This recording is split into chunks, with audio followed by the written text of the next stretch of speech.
Hello everyone. Today I'm going to talk about one of the most common pediatric problem called urinary tract infection in children. Urinary tract infection is a common clinical problem in childhood.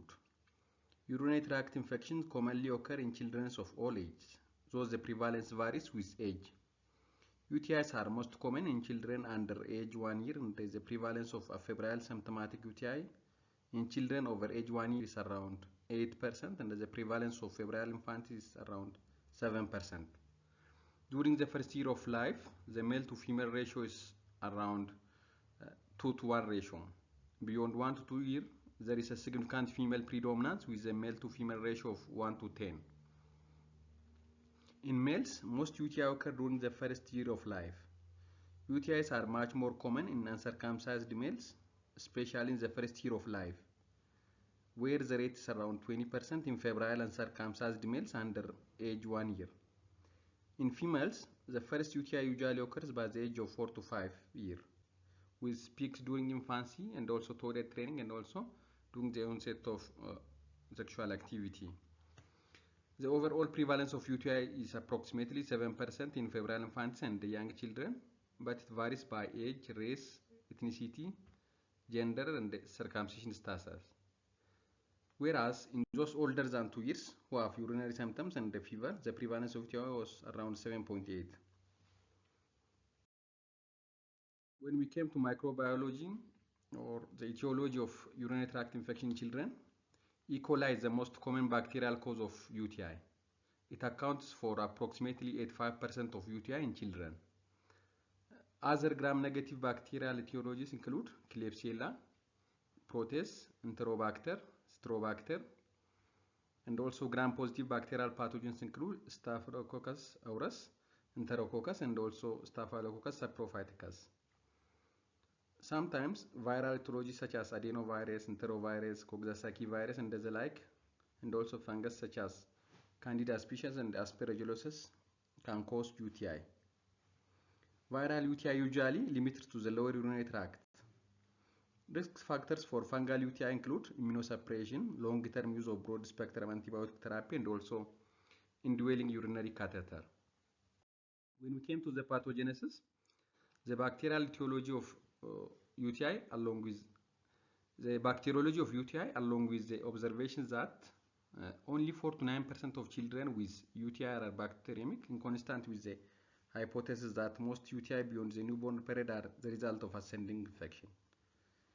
Because most of the bacteria are intergram negative and also only 4 to 9% of children with UTI are bacteremic, this shows that UTI beyond the newborn period are the result of ascending infection. Colonization of the periurethral area by uropathogenic enteric pathogens is the first step in the development of UTI. The presence of pathogens on the periurethral mucosa, however, is not sufficient to cause UTI. A variety of virulency factors enable bacteria to ascend into the bladder and the kidney. The best studied virulency factor is in E. coli are pili, which is a hair-like appendage on the cell surface. Bacteria possessing pili can adhere effectively to the uroepithelium and ascend into the kidney, even in children without vesico-uretral reflex. In the kidney, the bacterial inoculum generates an intense inflammatory response which might ultimately lead to renal scarring. When we came to the clinical manifestation and the classification, the two basic forms of UTI defined as symptoms and also based on positive culture, they are classified into pyelonephritis and cystides. Focal pyelonephritis, lobar nephronia, and also renal abscess are less common.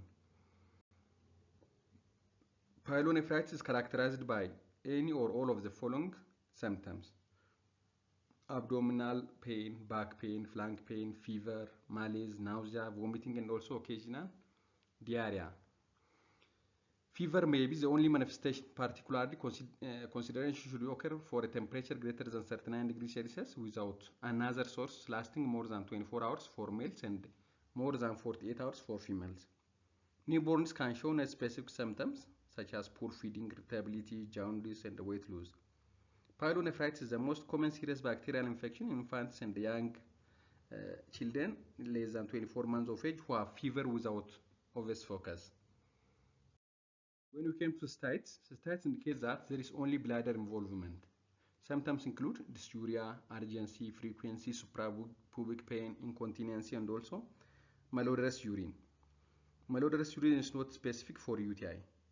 And also acute hemorrhagic cystitis, which is most of the time they are uncommon in children, and it might occur intermittently, but acute hemorrhagic cystitis is often caused by E. coli. This also can be caused by adenovirus types 11 and 12. Adenovirus cystitis is more common in boys and it's self-limiting with hematuria lasting approximately 4 days. When we came to the risk factors, host factors, from the host factors, there are different risk factors. Let us classify them into different groups. From the host factors, a variety of host factors influence the predisposition to the UTI in children. The first one is age. The prevalence of UTI is highest in boys younger than 1 year and girls younger than 4 years of age. Lack of circumcision is also another risk factor. Uncircumcised male infants with fever have a 4 to 8-fold higher prevalence of UTI than circumcised male infants. Two mechanisms have been proposed to explain this difference, the difference between circumcision and uncircumcision as a cause of UTI. The first one is the mucosal surface of the uncircumcised foreskin is more likely to bind uropathogenic bacterial species than keratinized skin on the circumcised penis. The keratinization of the mucus is largely complete by 1 year of age and temporarily coincides with the decreasing prevalence of UTI in boys. Partial obstruction of urethral meatus by tight foreskin might explain for the high incidence of UTI in circumcised boys in other way. The other is female infants. Female infants have 2 or 4-fold higher prevalence of UTI than male infants. This has been presumed to be the result of shorter female urethra and also the propensity of bacterial attachment to the female periurethral mucosa may account for the difference. The other is urinary obstruction. Children with obstructive urologic abnormalities are at increased risk of developing UTI. Stagnant urine is an excellent culture media for most uropathogens. Predisposing obstructive abnormalities may be anatomic, such as posterior ureteral valves, ureteropelvic junction obstruction, or neurologic causes such as meningomyelocele with neurogenic bladder, or functional, which can be bowel and bladder dysfunction. Despite the increased risk of UTI in children with obstructive abnormalities, obstructive anatomic abnormalities are infrequent in children presenting with a first UTI. Only 1 to 4% of children with first UTI have anatomic abnormalities. Urinary obstruction should be suspected when the patient has voiding problems, such as daytime enuresis, dribbling of urine, and or when genitourinary abnormalities are detected on physical examination or when symptoms do not respond to appropriate therapy. The other risk factor is bowel bladder dysfunction. Bowel and bladder dysfunction, of which bladder dysfunction is a subset, is characterized by an abnormal elimination pattern, frequent or infrequent voids, urgency, infrequent stools or constipation, bladder or bowel incontinence, and also withholding maneuvers. Bowel and bladder dysfunction usually presents in otherwise healthy school-age children and many persists for many months to years. The pathophysiology is varied by basically it involves a behavior or learned abnormality of functioning of the muscles of the pelvis, bladder, and the sphincter. All those conditions is relatively common in children. Its prevalence is approximately 50%. It is often underdiagnosed and undertreated. Up to 40% of toilet-trained children with their first UTI and 80% of children with recurrent UTI report symptoms of bowel and bladder dysfunction. Bowel and bladder dysfunction is also a risk factor for persistent vesicular reflex and also renal scarring. The other risk factor is vesicular reflex. Vesicular reflex is a retrograde passage of urine from the bladder into the upper urinary tract. It is the most common urologic abnormality in children. Children with vesicular reflex are at increased risk for recurrent UTI. It is a major risk factor for pyelonephritis and renal scarring in young children. The other is there is also association between sexual intercourse and UTI in females, and it can increase the risk of urinary tract infection. The other risk factor is bladder catheterization. The risk of UTI increases with increasing duration of bladder catheterization. And also the other risk factors are whipping from back to front in female girls. Risk factor for renal scarring. Renal scarring or the ruse of renal parenchyma between the calyces and the renal capsule is a potential complication of UTI. Long-term consequence of renal scarring might include hypertension, decreased renal function, proteinuria, end-stage renal disease, and the like. The development of renal scarring has been associated with recurrent febrile UTI, delay in treatment of acute febrile UTI, bowel and bladder dysfunction problems, obstructive malformations, and also vesicoureteral.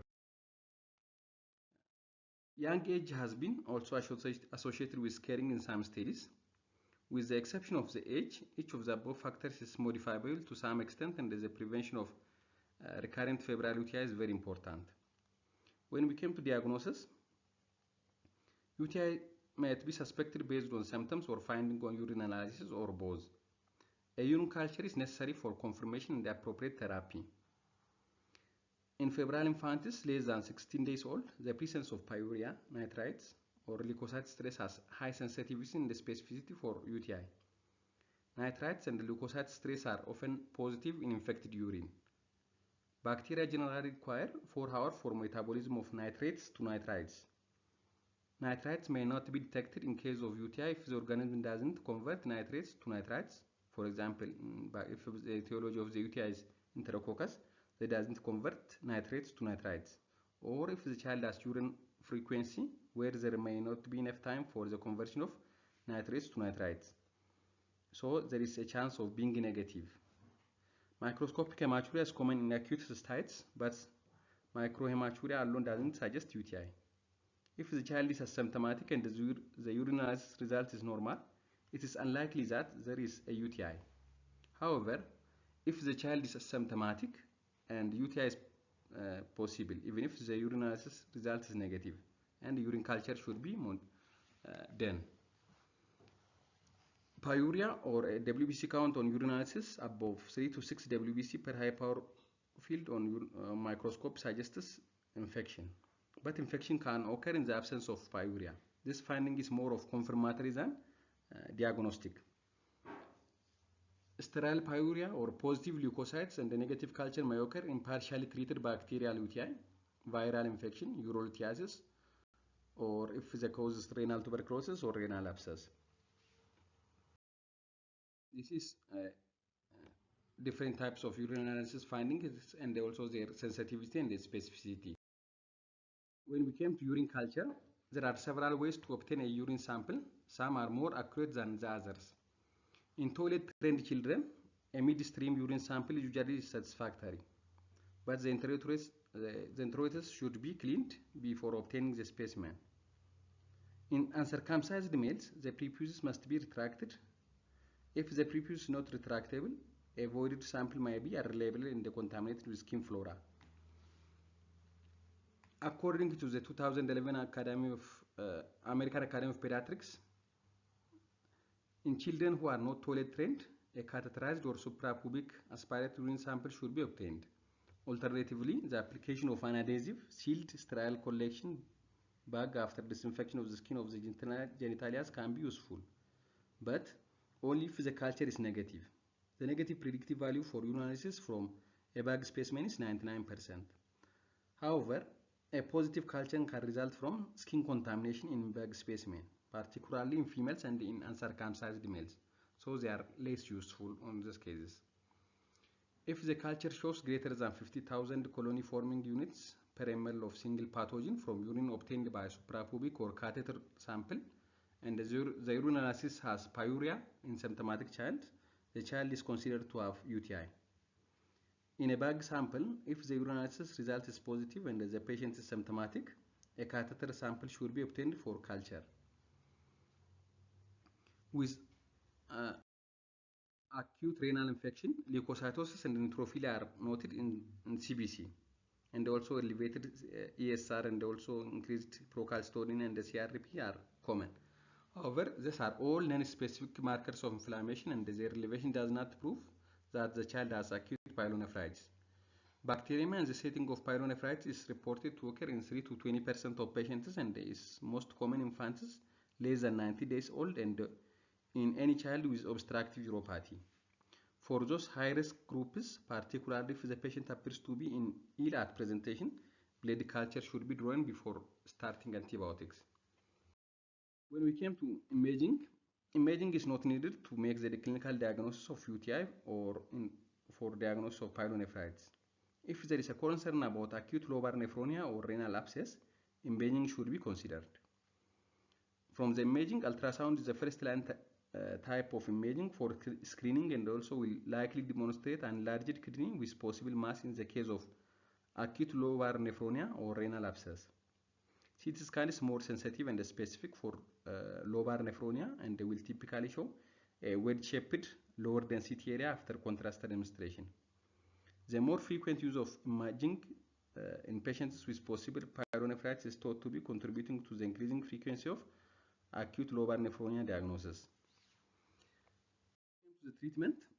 The goals of treatment for urinary tract infection include elimination of infection and the prevention of urosepsis, prevention of recurrence and the long-term complication including hypertension, renal scarring, and also impaired renal growth and function, and also relief of acute symptoms such as fever, dysuria, and also frequency. Acute management of UTI in children consists of antimicrobial therapy to treat the acute infection and also evaluation for possible predisposing factors such as anatomic abnormalities. When we treat, we should have to differentiate whether it is cystitis or pyelonephritis. If it is acute cystitis, it should be treated promptly to prevent possible progression to pyelonephritis. If the symptoms are severe, presumptive treatment is started pending the results of the culture. If the symptoms are mild or the diagnosis is doubtful, treatment can be delayed until the result of culture are known, and the culture can be repeated if the results are uncertain. But the patient should be stable and comfortable to wait for culture result. If treatment is initiated before the result of culture and the sensitivity are available, a 5 days course of therapy with cotrimoxazole or trimethoprim is effective against many strains of E. coli. And also we can use nitrofurantoin 5 to 7 mg per kg per day in 3 divided doses, which is effective and has advantage of being active against Klebsiella and also Enterobacter organism compared to that of cotrimoxazole. In acute febrile UTI, the clinical symptoms of UTI and the pyelonephritis are difficult to differentiate. Given this, it is reasonable to consider that given the presence of systemic symptoms, the infection has likely progressed to the kidney and the patient should be treated for pyelonephritis.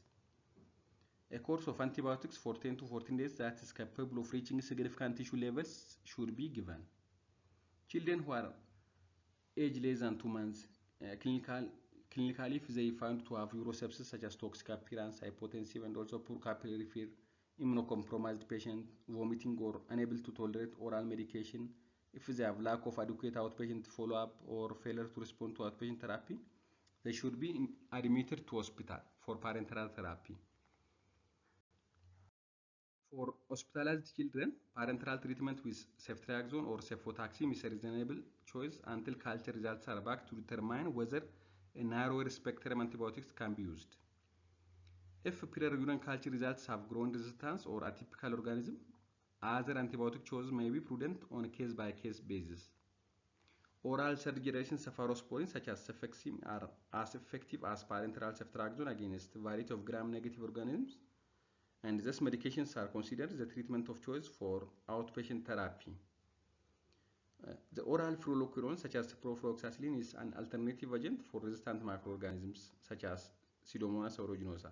However, the potential side effects of fluoroquinolones should be weighed against the benefits of this antibiotic selection. In some children with febrile UTI, intramuscular injection of loading dose of ceftriaxone followed by oral therapy with third-generation cephalosporins such as cefixime is effective. When we see the imaging in febrile UTI, the goal of imaging studies in children with UTI is to identify anatomic abnormalities that predispose infection, that predispose the child to infection, or determine whether there is active renal involvement, and also to assess whether renal function is normal or at risk. There are two historical approaches to imaging. the traditional bottom-up and also top-down approach. The bottom-up method was a renal sonography plus a voiding cystourography, which will identify upper and lower urinary tract abnormalities, including vesico-ureteral reflex, bladder ball dysfunction, and also bladder abnormalities such as paraureteral diverticulum. Whereas the top-down approach was intended to reduce the number of VCUG examinations, and it begins with a dimer-captosuccinic acid DMSA renal scan to identify areas of acute pyelonephritis. AAP recommends initial ultrasound of the kidney and the ureters and the bladder for children 2 to 24 months with first episodes of febrile UTI. VCUG is indicated only if the ultrasound study indicates hydronephrosis, scarring, or other findings suggestive of reflux or obstructive uropathy, or if the patient has another atypical features. Further, they recommend VCUG if the child has recurrent febrile UTI. Thank you. Don't forget to subscribe and like, and also you can comment below. Thank you.